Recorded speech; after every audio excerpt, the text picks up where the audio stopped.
আন্তর্জাতিক অপরাধ ট্রাইব্যুনালে যে বিচার প্রক্রিয়া সম্পূর্ণ হচ্ছে, আমাদের প্রত্যাশা থাকবে হাসিনার আমলের মতো করে নয়, বরং সত্যিকার অর্থে আন্তর্জাতিক স্ট্যান্ডার্ডকে মেনটেন করে বিচার ব্যবস্থার ইউনিভার্সাল যে কোর্টগুলো আছে সেগুলোকে মেনটেন করে যেন বাংলাদেশে যে গণহত্যা সংঘটিত হয়েছে, মানবতা বিরোধী অপরাধ সংঘটিত হয়েছে, তার বিচারকে সম্পূর্ণ করা হয়।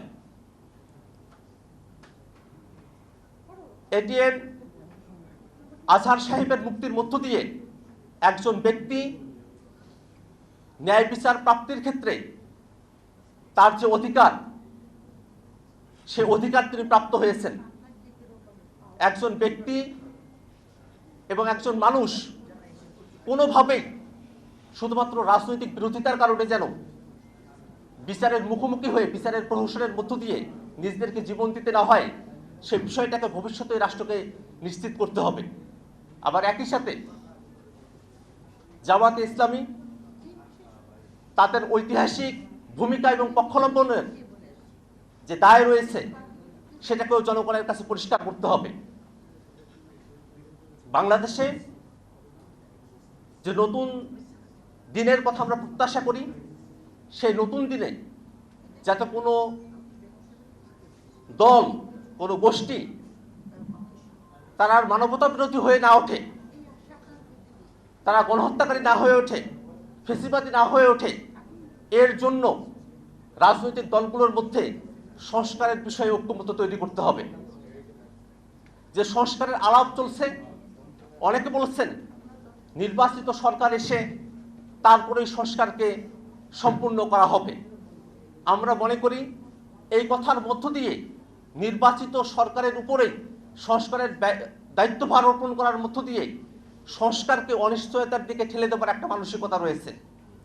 বরং সামনের দিনে যে সরকারি নির্বাচনের মধ্য দিয়ে সরকার গঠন করুক না কেন, সে সরকার যেন যে সংস্কারগুলোর বিষয়ে রাজনৈতিক দলগুলোর মধ্যে ঐক্যমত্য হচ্ছে, মৌলিক সংস্কারের কাঠামোকে রাষ্ট্রীয়ভাবে অ্যাডপ্ট করে এবং সে অনুযায়ী নিজেদেরকে পরিচালিত করতে পারে, সেই বিষয়ে জুলাই সনদের মধ্যে স্পষ্টভাবে ঐক্যমতের ভিত্তিতে রাজনৈতিক দলগুলোকে ওয়াদাবদ্ধ হতে হবে।